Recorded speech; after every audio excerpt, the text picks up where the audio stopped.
చిన్న కేశవ స్వామి దేవాలయం ఉన్న పుణ్యభూమి ఈ అనంత.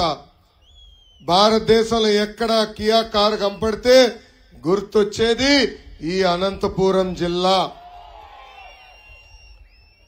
అనంతపురం నేల చాలా పవర్ఫుల్. అనంతపురం ప్రజలకి ఎవరైనా న్యాయం చేస్తే గుండెల్లో పెట్టుకుని మీరు కాపాడతారు. అలానే ఎవరైనా అన్యాయం చేస్తే తోలు తీసే శక్తి కూడా అనంతపురం జిల్లా ప్రజలకి ఉంది. మీరు మహాముండోలండి. అనుకుంది సాధించే వరకు మీరు పడుకోరు, పక్కనున్నోళ్ళని పడుకోనేరు. అసలు అనంతపురం జిల్లా గొప్పతనం నేను చెప్పాలి. ఆనాడు అన్న ఎన్టీఆర్ గారిని గెలిపించి శాసనసభకి ముఖ్యమంత్రిగా పంపించిన జిల్లా ఈ అనంతపురం జిల్లా. ఈరోజు ఇంత పవిత్ర నేలపై రెండోసారి నేను నుంచుని మిమ్మల్ని ఉద్దేశించి మాట్లాడదాం నా అదృష్టంగా భావిస్తున్నా. మన రాష్ట్రంలో ఒక బిల్డప్ బాబాయ్ ఉన్నాడండి. ఆ బిల్డప్ బాబాయ్ పేరేంటి? ఆ బిల్డప్ బాబాయ్ పేరేంటి? జగన్. బిల్డప్ బాబాయ్ సిద్ధం సభలు పెట్టాడు. జనరల్ గా ఎవరైనా ఒక పులి వస్తే, సింహం వస్తే భయపడతారు. కానీ బిల్డప్ బాబాయ్ డ్రోన్ చూసి భయపడిపోయాడండి. విచిత్రం ఏంటంటే మొత్తం సభలో గ్రీన్ మ్యాట్లు వేశారు. నాకే అర్థమోలా. మనం కూడా ఎన్నో సభలు చేశాం. గ్రీన్ మ్యాట్లు ఎందుకు వేసుకున్నాడరా అనుకున్నా. తర్వాత మనల్ని చెప్పారు గ్రాఫిక్స్ చూపించేదానికి గ్రీన్ మ్యాట్లు వేశారు సార్ అని. ఏకంగా సభా సాక్షిగా అక్కడ ఉన్న అరగంట అంబటి, బెట్టింగ్ స్టార్ అనిల్ నన్ను బండబూతులు తిట్టారు. వాళ్ళకి చెప్తున్నా, ఎందుకయ్యా డ్రోన్ చూసి పిల్లల్లాగా మీరు భయపడుతున్నారు? వాళ్ళే ఆ సభలో చెప్పారు, చూడండి అక్కడ ఒక డ్రోన్ ఉంది, ఖాళీ కుర్చీలు తీస్తున్నారని వాళ్ళే చెప్పే పరిస్థితి.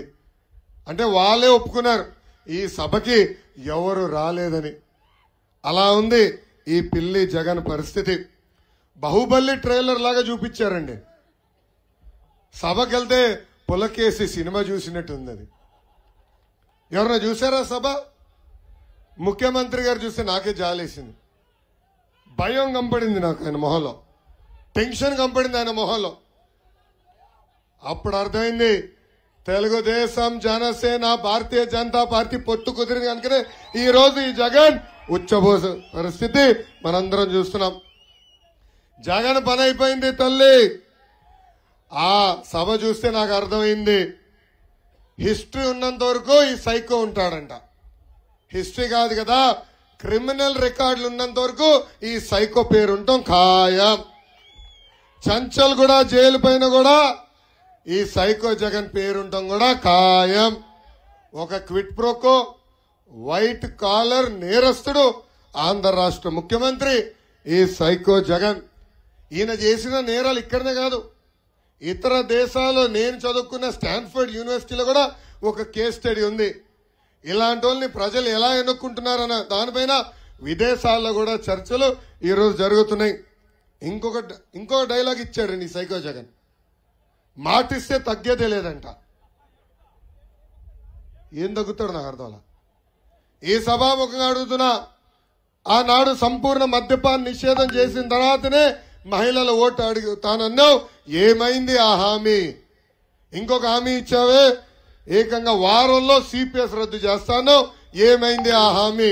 2,30,000 పెండింగ్ పోస్టులు భర్తీ చేస్తానవే, ఏమైంది ఆ హామీ? ఇంకా అదే కాదు, ప్రతి ఏడా 6,500 కానిస్టేబుల్ పోస్టులు భర్తీ చేస్తాను, ఏమైంది ఆ హామీ అని ఈ సభాముఖంగా జగన్ ని నేను ప్రశ్నిస్తున్నా. ఇక్కడ ఎంతో మంది మహిళలు వచ్చారు.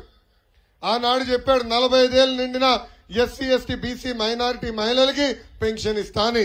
ఇచ్చాడా తల్లి ఆ హామీ? నిలబెట్టుకున్నాడా తల్లి ఆ హామీ? లేదు.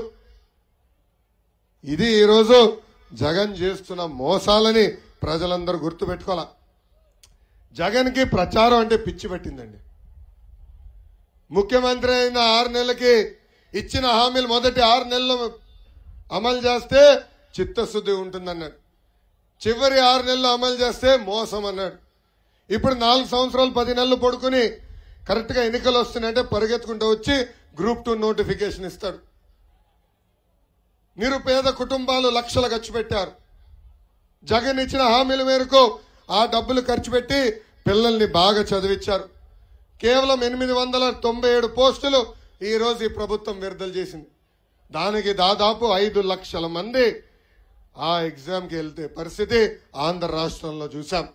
అందుకే నిరుద్యోగ యువకులకు నేను హామీ ఇస్తున్నా, తెలుగుదేశం జనసేన ప్రభుత్వం ఏర్పడిన వెంటనే డిఎస్సి ప్రతి సంవత్సరం నిర్వహిస్తాం. 5 సంవత్సరాల్లో పెండింగ్ పోస్ట్ అని భర్తీ చేసే బాధ్యత మేము తీసుకుంటాం. ఆ ఎగ్జామ్ లో కూడా గ్రూప్ 2 ఎగ్జామ్ క్వశ్చన్ పేపర్ ని కూడా వదిలిపెట్టలేదు ఈ జగన్. ఆయన గురించి డప్పా కొట్టుకున్నాడు. ఆ ఎగ్జామ్ లో ఏకంగా ఆడుదాం ఆంధ్ర, జీవ క్రాంతి,